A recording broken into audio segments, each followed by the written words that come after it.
Hi guys, this is LaQueen and I'm here taking care of some business and going through some things in my life. So right now I am really kind of transitioning and doing what I can in my life right now. Things are a little bit different, and this is me. I'm not, that's her. People have been saying a lot of that to me, like a lot of negative energy, and I've been dealing with a lot of feedback. YouTube took away my my going live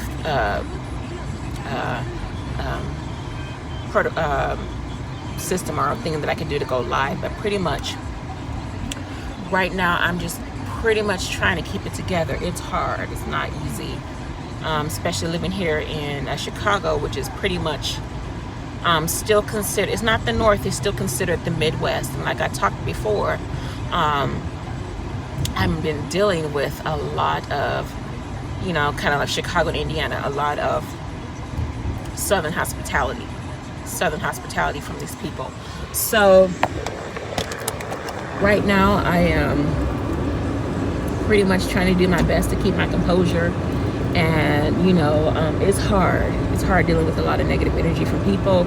And I just came out of a really bad 5-year relationship with this man, and he helped, pretty much relationship with this man, and pretty much it didn't, my life really didn't change from there. I thought that things would get a little bit better, but it hasn't changed. And so I've been dealing with a lot of negative energy from churches here in this city, and with people in general, and it's hard.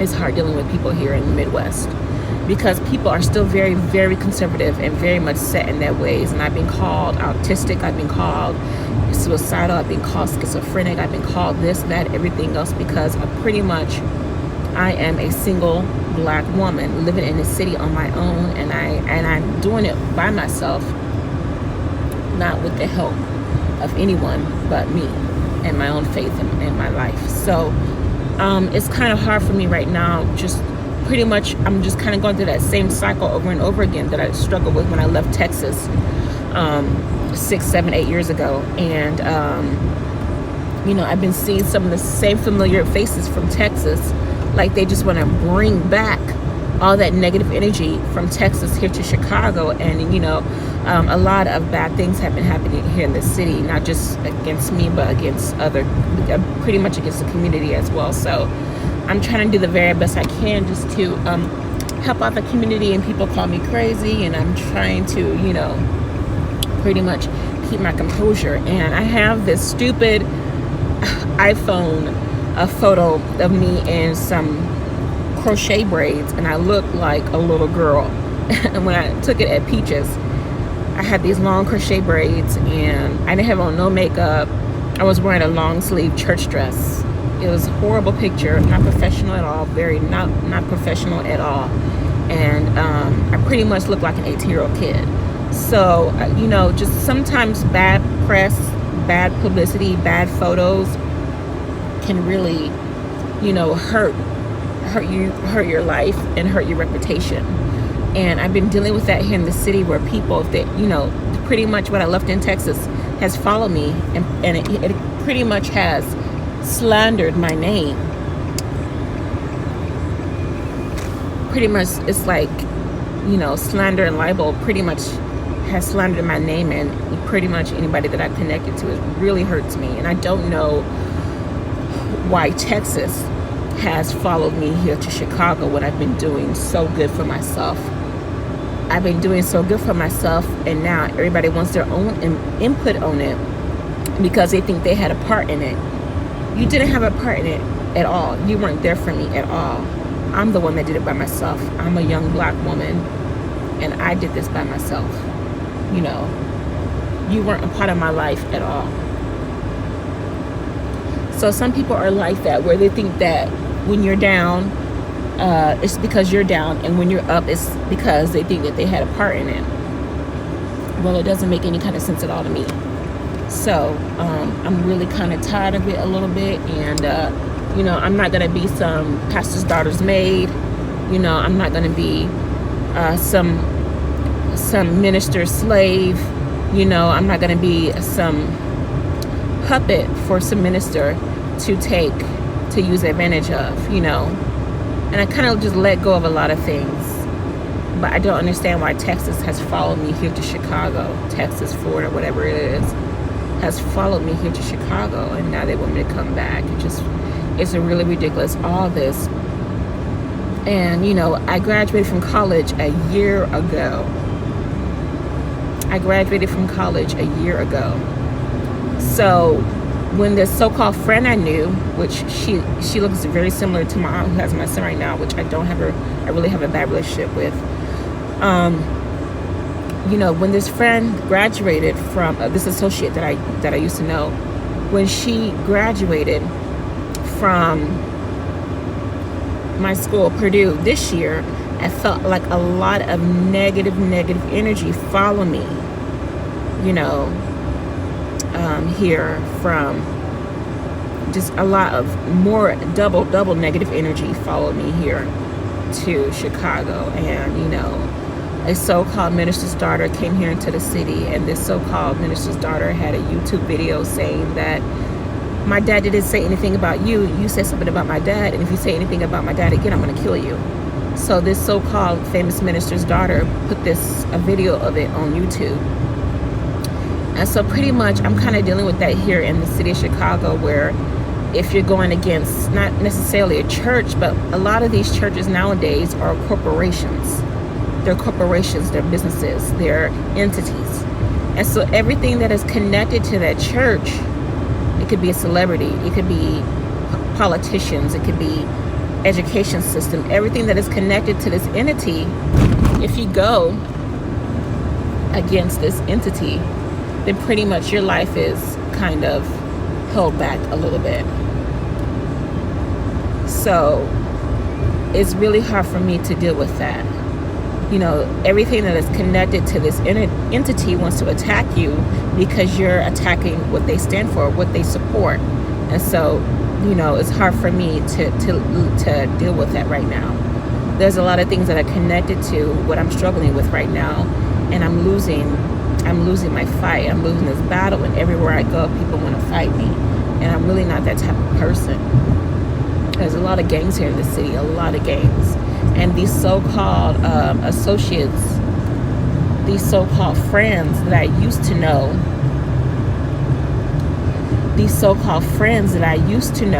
or these so-called associates that I used to know, really don't have anything in it for me. They just want something out of it for themselves. And so them calling me autistic because I have nonverbal skills, well, you know what? I'm not a confrontational person.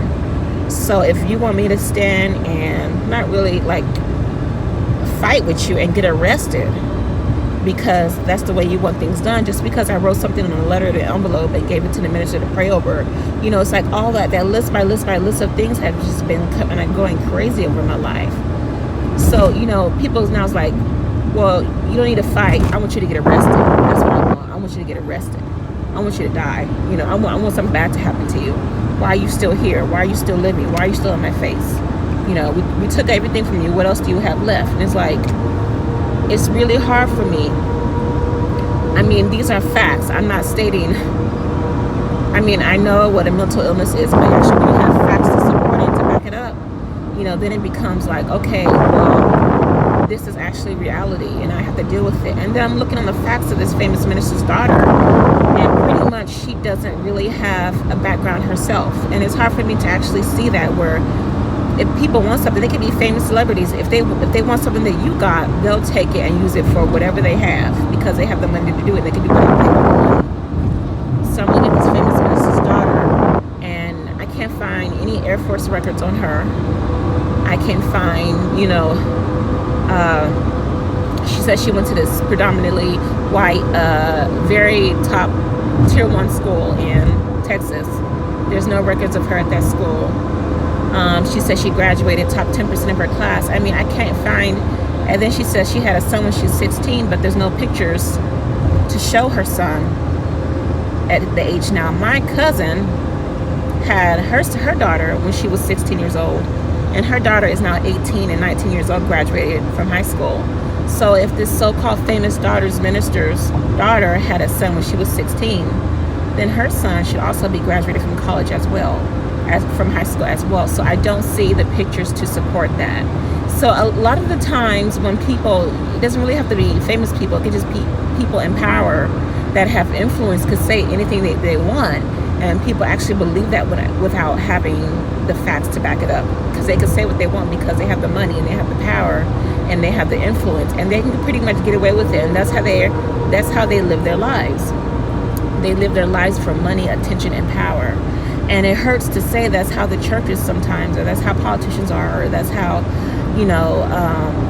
government is. People live their lives based on power and influence, and they really don't give a damn about who or what they get or what they take from other people, because that's just life. You eat. Doggy world is a doggy world, dog eat dog world.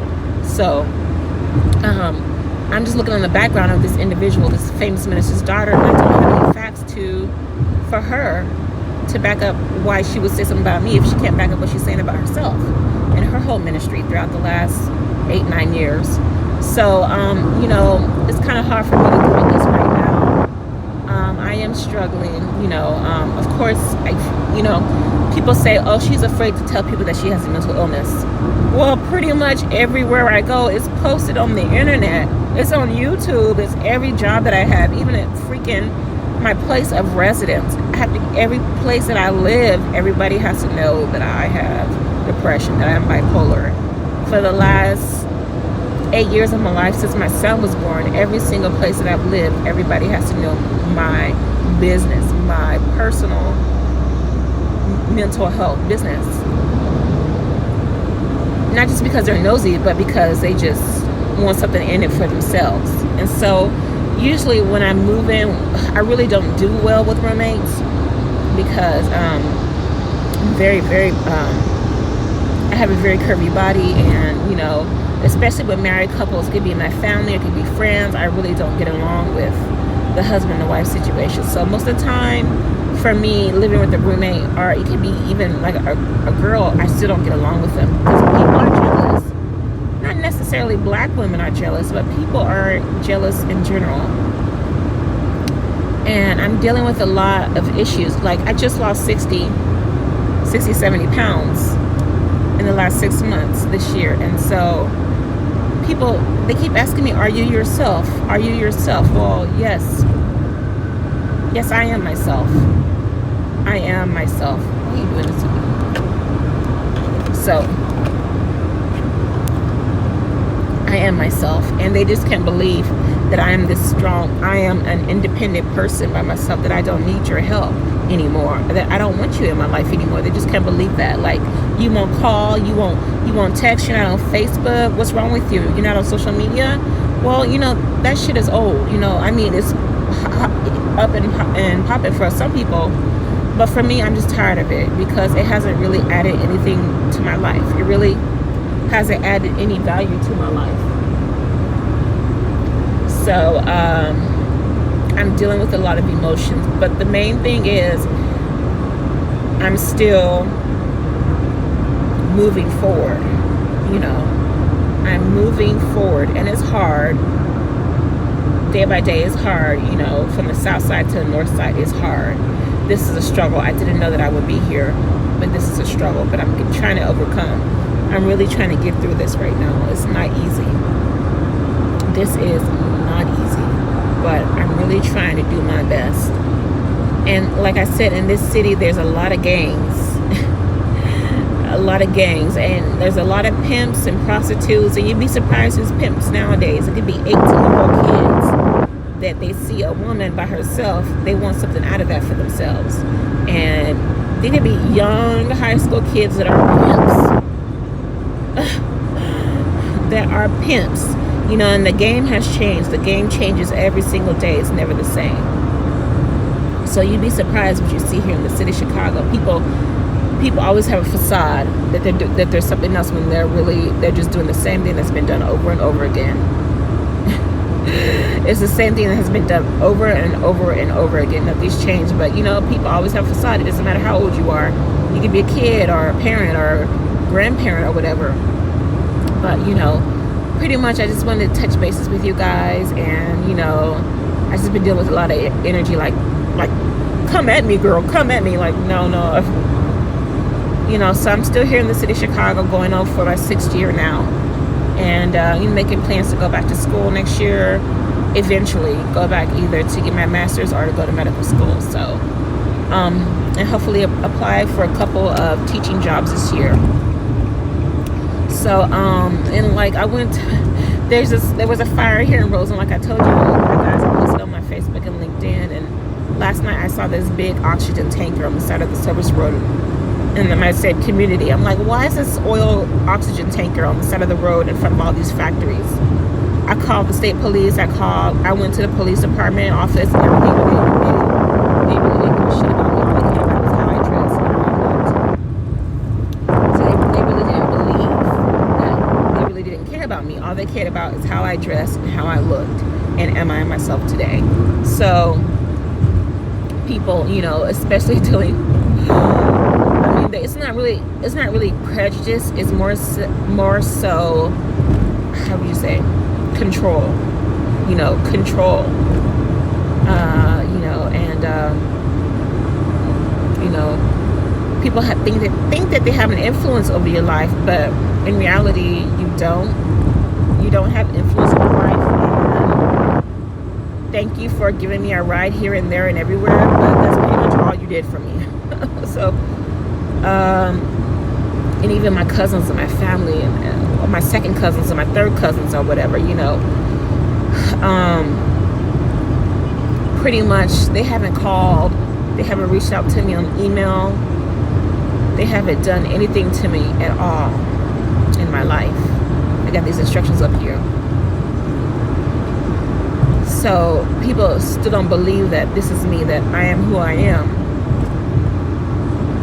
And you know, they don't believe that I have changed. You know, like, aren't you supposed to be on crack or something? Aren't you supposed to be a crack hoe? You know, she's a crack hoe and roams the streets, and she's a street hooker, because that's what people assume I am. I'm just like my mother, you know, I'm just the same, you know, and that's her, that's who she is, that's who she is eventually gonna be. Like, and you know, when it's 11 o'clock, you know what time it is, you know what you're supposed to do. So it's not really go home, it's more like, you know what you're supposed to do. It's not really like a curfew, but it's like more like, well, you know what time it is, kind of like that. So God, I just been struggling with a lot of stuff here in the city of Chicago, and more so, I mean, the city of Chicago is very multicultural, but I've been dealing with a lot of situations where it's kind of like black on white hate, and you know, I'm struggling with that a lot. It is hard. It's not easy, but I know that I'm just trying to keep my head up right now. I'm trying to really break this cycle and do what it is I need to do. So this is LaQueen, guys. I will talk to you later. Bye.